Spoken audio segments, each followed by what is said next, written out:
مرنے سے پہلے اے مسلمان کر لے اس پہ غور، کتابوں کا خدا اور ہے، بابوں کا خدا اور۔ میرے بھائیوں، یہ جو ہم نے بڑا سافٹ سا سلوگن دیا ہے جس کے اندر قیامت چھپی ہوئی ہے، اس میں قطعاً یہ مقصد نہیں ہے کہ ہمارے جو آباء و اجداد تھے وہ کسی اور خدا کی پوجا کرتے تھے اور ہم کسی اور خدا کی کرتے ہیں۔ اس میں میسج یہ ہے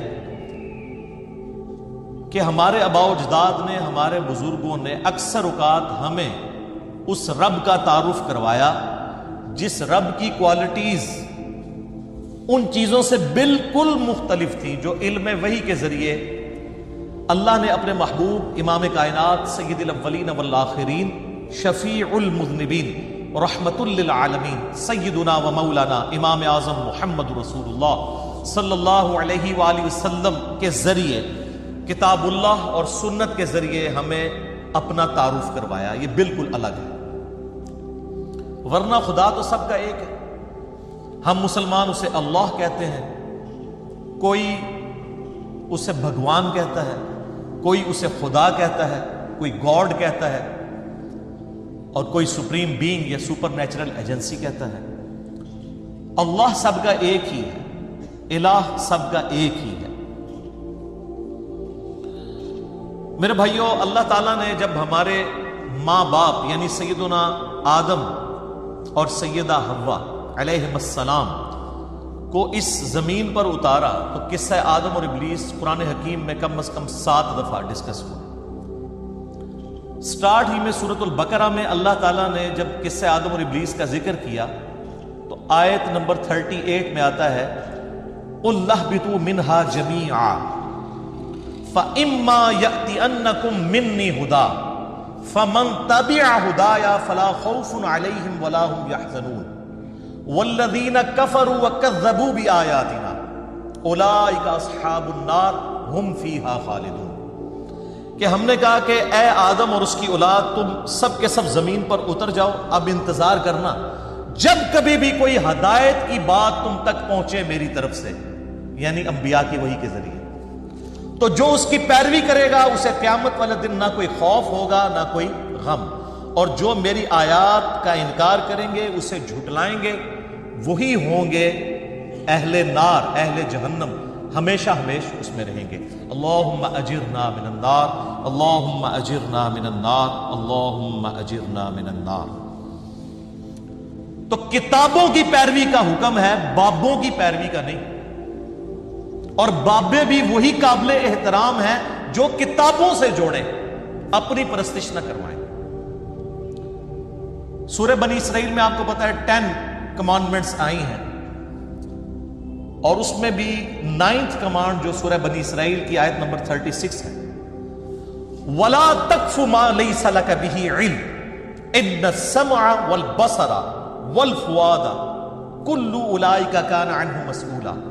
انسان کسی چیز کی پیروی اس وقت تک مت کرنا جب تک تمہیں ڈیفینیٹ علم نہ اس کے بارے میں آ جائے، بے شک کان، آنکھیں اور عقل اس کے بارے میں پوچھا جائے گا کہ تمہیں یہ 3 انسٹرومنٹس دیے تھے، تم نے ان کو استعمال کر کے حق بات تک پہنچنے کی کوشش کیوں نہیں کی؟ اور علم جو ہے وہ 2 ہی ہے، ایک ریویلڈ نالج ہے، وحی کا علم جو کتاب و سنت کی شکل میں ٹرانسفر ہوتا ہے، اور ایک ایکوائرڈ نالج ہے، سائنس کا علم، the knowledge obtained through observations and experiments۔ یہ دونوں ڈیفینیٹ علوم ہیں، لیکن اسٹیبلش سائنس، ہائپوتھیسز یہ تھیوریز کی بات نہیں کر رہا۔ آج چونکہ میرا ٹاپک جو ہے وہ علم وحی ہے، ریویلڈ نالج، لہٰذا میں اسی کو ایمفسائز کروں گا۔ چنانچہ سورۃ الاحقاف کی آیت نمبر 4 ہے کہ نبی علیہ السلام کو یہ اللہ تعالیٰ نے سکھایا کہ جب کبھی بھی آپ سے کوئی بحث و مباحثہ کرے تو آپ نے اس سے بات کس طریقے سے کرنی ہے۔ ایتونی بکتاب من قبل ھذا او اثارۃ من علم ان کنتم صادقین۔ اگر تم اس کتاب کو نہیں مانتے نا، ایتونی بکتاب من قبل ھذا، اس سے پہلے کوئی اور کتاب نازل ہوئی ہے وہ لے آؤ میرے پاس، او اثارۃ من علم، یا کوئی انبیاء کی وحی میں سے آثار علم کے چل رہے ہوں۔ اگر تم سچے ہو. تو ہمیں قرآن کیا کہتا ہے کہ بات کرنی ہے تو کتابوں سے اور انبیاء کے آثار یعنی سنت سے. تو سر پھر میں کیوں نہ کہوں مرنے سے پہلے اے مسلمان کر لے اس پہ غور. کتابوں کا خدا اور ہے، بابوں کا خدا اور. اللہ تو ہمیں کہہ رہا ہے علمی کتابی بنو. ایتونی بکتاب من قبل ھذا او اثارۃ من علم. تو سر اسی لیے تو ہم نے عرض کیا ہے کیا کہ نہ میں وہابی نہ میں بابی، میں ہوں مسلم علمی کتابی. علمی کتابی یہ اسی آیت کی تو ٹرانسلیشن ہے. نہ ہم سو کالڈ وہابی ہیں، کوئی علمی بات کرے اسے اپنے زوم میں گالی دے دیں وہابی ہونے کی، اور نہ ہم بابوں کا دفاع کرنے والے بابی ہیں. ہم علمی کتابی مسلم ہیں. یہ اسی آیت کی ٹرانسلیشن کی ہے، بڑے پرفیکٹ انداز میں ایک میسج امت تک پہنچانے کی کوشش کی ہے. الحمدللہ.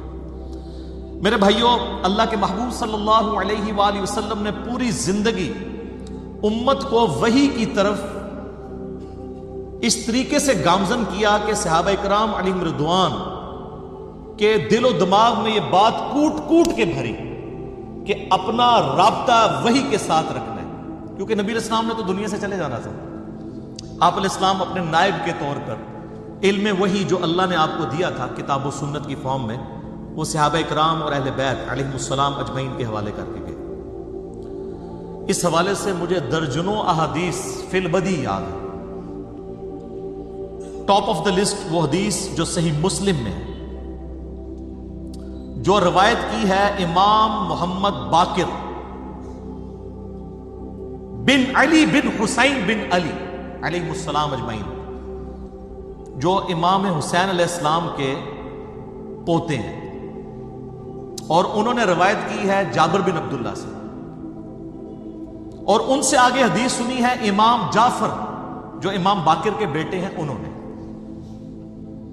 جو 148 ہجری میں فوت ہوئے اور باجزید 191 میں پیدا ہوئے. وہ کہتے ہیں دونوں جڑے ہوئے، یہ وہ والے امام جعفر. تو وہ کہانیوں میں امام جعفر ہے نا، یہ صحیح مسلم میں انٹرنیشنل نمبر کے مطابق 2005 نمبر حدیث ہے. جابر بن عبداللہ کہتے ہیں، اور اس کو نقل کیا امام باقر نے، ان سے امام جعفر نے، اور پھر دو واسطوں سے امام مسلم نے دیا، کہ نبی علیہ السلام جب کبھی بھی کوئی خطبہ دیتے، عید کا خطبہ، جمعے کا خطبہ، یا اس کے علاوہ کبھی بھی تقریر کرتے، تو آپ علیہ السلام یہ جملے ضرور بولا کرتے: اما بعد فإن خیر الحدیث کتاب اللہ وخیر الہدی ہدی محمد صلی اللہ علیہ وآلہ وسلم وشر الامور محدثاتها وکل محدثۃ بدعہ وکل بدعۃ ضلالہ وکل ضلالۃ فی النار. کچھ الفاظ اس میں سنن نسائی کے بھی ہیں، ابو داؤد کے بھی ہیں، ترمذی کے بھی ہیں. بہرحال مین جو پورشن ہے وہ صحیح مسلم کی یہ حدیث ہے. آگاہ ہو جاؤ اس کے بعد کہ سب سے بہترین کلام اللہ کی کتاب ہے، اور سب سے ہدایت یافتہ راستہ محمد صلی اللہ علیہ وآلہ وسلم کا ہے، اور بدترین کام وہ ہیں جو دین میں خود سے داخل کر دیے جائیں. اس طرح کے تمام کام گمراہیاں ہیں، اور یہ تمام گمراہیاں دوزخ میں لے جانے والی ہیں. اللہم اجرنا من النار. مرنے سے پہلے اے مسلمان کر لے اس پہ غور. کتابوں کا خدا اور ہے، بابوں کا خدا اور. پھر صحیح مسلم میں جو حجۃ الوداع کی حدیث ہے، انٹرنیشنل نمبر کے مطابق 2950 2950، وہ بھی جابر بن عبداللہ سے رضی اللہ تعالیٰ عنہما، اور وہ بھی امام باقر علیہ السلام نے روایت کی ہے. امام باقر ان کو ملنے کے لیے جاتے ہیں، نابینا ہو چکے ہوتے ہیں. جابر بن عبداللہ، ان کو پتہ چلتا ہے کہ میرے نبی کا بچہ آیا، تو وہ ان کے گریبان کے بٹن کھولتے ہیں، اپنا ہاتھ رکھتے ہیں، کہتے ہیں تو میرے نبی کا بیٹا ہے، تو مجھ سے جو چاہے پوچھ. تو کہتے ہیں کہ چچا جان مجھے بتائیے کہ نبی صلی اللہ علیہ وآلہ وسلم نے حج کیسے کیا تھا. تو سر وہ 8 صفحوں کی حدیث ہے. حج کے ٹاپک پہ سب سے لمبی حدیث یہی ہے، اور مشکات میں حج والے چیپٹر میں آپ کو پہلی حدیث یہی ملے گی. اسے حدیث جابر کہتے ہیں، یہ امام باقر نے روایت کی ہے. اس میں الفاظ ہیں کہ نبی علیہ السلام نے ہمیں خطبہ دیتے ہوئے فرمایا تھا میدان عرفات میں کہ میں اپنے بعد تم میں وہ چیز چھوڑ کر جا رہا ہوں جسے مضبوطی سے پکڑ لوگے کبھی گمراہ نہیں ہوگے، اور وہ اللہ کی کتاب ہے. مسلم شریف میں صرف کتاب اللہ کا ذکر ہے، سنت بھی اسی میں داخل ہے. کیونکہ من یطع الرسول فقد اطاع اللہ، جس نے رسول اللہ کی اطاعت کی اس نے گویا اللہ کی اطاعت کی۔ البتہ مستدرک للحاکم میں ایک روایت ہے انٹرنیشنل نمبر کے مطابق 318، وہ عبداللہ ابن عباس سے، وہ کہتے ہیں کہ نبی علیہ السلام نے فرمایا تھا 2 چیزیں چھوڑ کر جا رہا ہوں، ایک اللہ کی کتاب ہے، اس کو مضبوطی سے پکڑ لینا، دوسرا تمہارے نبی صلی اللہ علیہ وآلہ وسلم کی سنت ہے، اسے مضبوطی سے پکڑ لینا، کبھی بھی گمراہ نہیں ہوگی۔ تو نبی علیہ السلام کیا کہہ رہے ہیں، بابوں کو پکڑنا یا کتابوں کو؟ تو سر پھر عرض کیوں نہ کریں کہ مرنے سے پہلے اے مسلمان کر لے اس پہ غور، کتابوں کا خدا اور ہے، بابوں کا خدا اور۔ کتابوں کے ساتھ جوڑ کے گئے سر، نبی علیہ السلام کے پاس تو وہ بابے تھے جو چھوڑے بھی جا سکتے تھے، صحابہ اکرام، اہل بیت، خلفائے راشدین۔ سنن ابی داؤد میں، جامعہ ترمذی میں، سنن ابن ماجہ میں حدیث ہے، نبی علیہ السلام نے اپنی وفات سے چند دن پہلے ایک بڑا بلیغ خطبہ دیا، ہر آنکھ اشک بار تھی، گویا کہ آپ ہم سے رخصت ہو رہے تھے۔ آپ علیہ السلام کے بارے میں صحابہ کرام کہتے ہیں، تو آپ نے فرمایا میرے بعد جو کوئی بھی زندہ رہے گا بہت اختلاف دیکھے گا، اس وقت علیکم بسنتی وسنت الخلفاء الراشدین المہدیین، تم پر میری سنت اور میرے خلفائے راشدین ہدایت یافتہ کی سنت لازم ہے، ان کو اپنی دانتوں سے مضبوطی سے، اپنی داڑھوں سے پکڑ لینا۔ خلفائے راشدین کی سنت کیوں؟ کہ نبی علیہ السلام کو کانفیڈنس تھا کہ یہ وہ بابے ہیں جو اپنی عبادت نہیں کروائیں گے بلکہ میری تعلیمات ہی تم تک پہنچائیں گے، اور پلس وہ اجماع امت کے ذریعے چل رہے ہوں گے، انڈیویجول کی رائے نہیں ہوگی، اور وہ قیامت تک کے لیے ہمارے لیے حجت۔ البتہ کوئی پرسنالٹی آپ نے اس حوالے سے نہیں چھوڑی کہ اس کو پکڑ لینا۔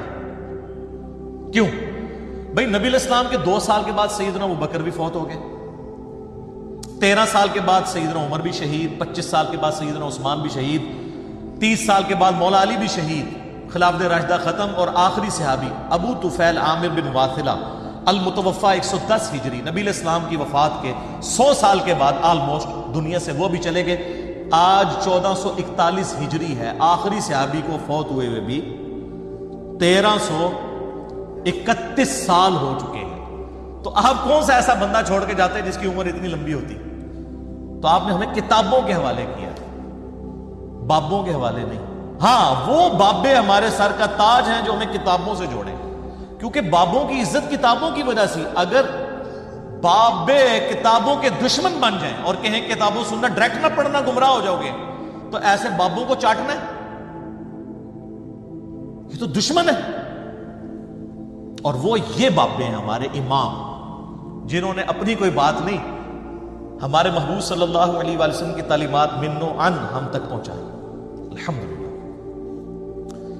پھر نبی علیہ السلام کا جو غدیر خم کا خطبہ ہے، اپنی وفات سے 2.5 مہینے پہلے آپ نے حجۃ الوداع سے واپسی پر مکے سے مدینے آتے ہوئے خم نامی گاؤں میں خطبہ دیا، اونٹ کے پالان کا ممبر لگایا گیا، آپ علیہ السلام نے کنکلوڈنگ گفتگو کی۔ صحیح مسلم میں اوپر تلے 4 احادیث ہیں انٹرنیشنل نمبر کے مطابق 6225 سے 6228 تک۔ اے لوگو آگاہ ہو جاؤ، میں بھی ایک انسان ہوں، قریب ہے کہ اللہ کا قاصد یعنی موت کا فرشتہ میرے پاس آئے اور میں اس کی دعوت قبول کر لوں۔ میں اپنے بعد تم میں 2 بھاری چیزیں چھوڑ کر جا رہا ہوں، ان میں سے پہلی چیز اللہ کی کتاب ہے، اس میں ہدایت ہے، اس میں نور ہے، تم اللہ کی کتاب کو پکڑو، اپنا تعلق اس کتاب کے ساتھ مضبوط کرو۔ اللہ کی کتاب اللہ کی رسی ہے، جو اسے پکڑے گا وہ ہدایت پر ہوگا، جو چھوڑ دے گا گمراہ ہو جائے گا۔ زید بن ارقم کہتے ہیں پھر نبی علیہ السلام ہمیں ترغیب دلاتے رہے، اللہ کی کتاب، اللہ کی کتاب، اللہ کی کتاب۔ وَاعْتَصِمُوا بِحَبْلِ اللَّهِ جَمِيعًا وَلَا تَفَرَّقُوا، سورہ آل عمران آیت نمبر 103۔ یہ غدیر خم کی حدیث میں ہے کہ وہ قرآن ہے رسی۔